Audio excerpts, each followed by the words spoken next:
Stiff upper necks can be brutal, and I certainly would know.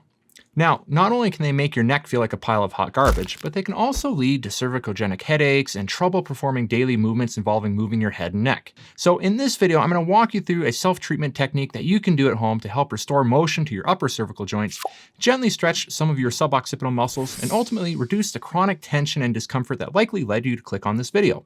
So, let's get to it. Hey everyone, thanks for checking out this video. I'm certainly hoping it will help you feel a bit better if you do have a stiff upper neck that you're battling with, because I know all too well what it's like to have a grotty upper neck myself. Now, as an orthopedic physical therapist myself, and one who loves performing manual therapy techniques to help out my patients, I'm a big advocate of having qualified healthcare professionals help others, such as yourself, when it comes to dealing with neck stiffness and pain. But you can't exactly have someone follow you around 24/7 to treat you whenever you'd like, so having a self-treatment technique that you can perform at home whenever you need is likely your next best bet.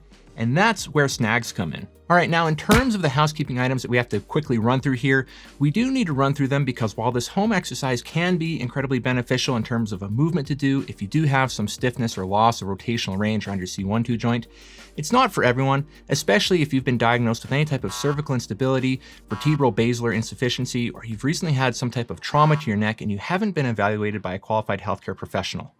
Now, if any of those apply to you, get checked out before you try this on yourself. Now, the second housekeeping item to mention here is that this technique should never be painful. If it's painful for whatever reason, don't keep doing it. What you should experience at the end range of this movement is a mild and very tolerable stretching sensation to either one or both sides of your neck, but nothing other than that. In other words, it should feel therapeutic and not painful. So don't crank your neck with reckless abandon here. Your neck will respond to gentle intensity with higher volume and frequency of this movement than rather just trying to crank it aggressively. So get a mild, tolerable stretch at the end range of this movement and leave it at that. So let's quickly run through how to do this movement, and then I'll walk you through the details of why this technique works as well as it does for helping to restore movement to the C1-2 joints when performed under the right conditions. All right, the first thing you'll need to do here is to grab a hand towel. Now, full disclosure here, this movement does work better with a dedicated Mulligan cervical strap since it's more precise and provides more control of rotational force, but I'm assuming you don't have one of those on hand, so a hand towel is going to be our next best option here. From there, wrap it around the back of your upper neck and have the top edge of the towel right underneath the bottom of your earlobe, as this is the approximate level of the neck that corresponds with the C1-2 facet joints. Now, let's say that we want to stretch and improve the rotation on the left side of our upper neck.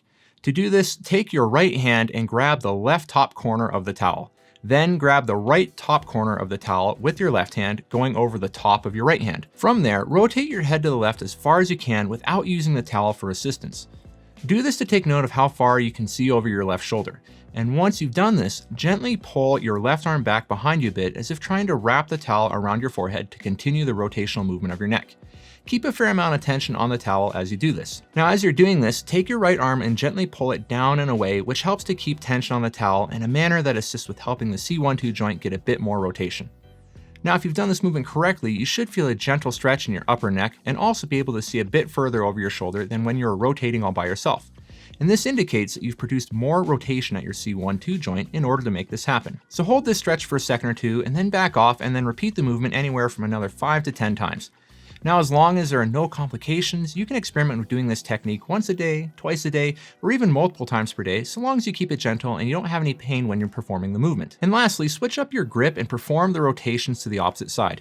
You'll likely want to go after both sides of your neck with this movement, even if you only have tension or stiffness on one side, with the reason being that it's due to the phenomenon of relative joint motion, which is beyond the scope of this video, but really it just means that when you rotate your neck backwards to one side, the rotational force has to happen on the opposite side of the neck, which contributes to more joint mobilization. All right, so what have we just done here?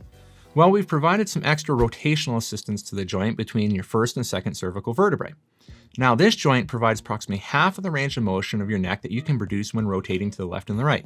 So it's a rather important one to target if you're experiencing loss of rotation due to general stiffness of the joint. Now, we've also just targeted a smaller muscle in the upper neck known as the obliquus capitis inferior. And this is one of your suboccipital muscles that exist up in the top of the neck. Now, there are 4 suboccipital muscles on each side of your upper neck, and this little guy in particular attaches from the spinous process of the second cervical vertebrae and attaches to the transverse process of the first cervical vertebrae. So its job is to provide a rotational movement to the upper neck. So when we rotate our upper neck in the opposite direction that this little muscle wants to contract, we can give it a nice little stretch. And lastly, it's worth noting that this little technique was developed by the renowned physical therapist Brian Mulligan. Now, he's specialized in manual therapy and he's contributed a lot to the world of physical therapy when it comes to orthopedics. And in case you're wondering, the term for SNAG stands for Sustained Natural Apophyseal Glide, because I'm sure you were just dying to know what that stood for. Okay, so give this movement a go if it's appropriate for you to do so. And if it gives you a little therapeutic stretch, then get in the habit of doing this daily for a week or two, and hopefully by then you'll be getting some long-term relief. Now, if this video was helpful to you in any sort of capacity, or you just appreciate this sort of content in general, please consider hitting that like button. That really does help me to better understand which sort of content that I'm producing is resonating with the audience watching. And feel free to subscribe if you do want to stay up to date with all the content that I'm putting out there, because that's what all the cool kids are doing these days. So I'd like to believe. All right, everyone. And the last thing I need you to do here is to make sure that you keep looking after yourselves, that you keep looking after one another, and that you keep making great things happen. And with that being said, I will see you in the next video.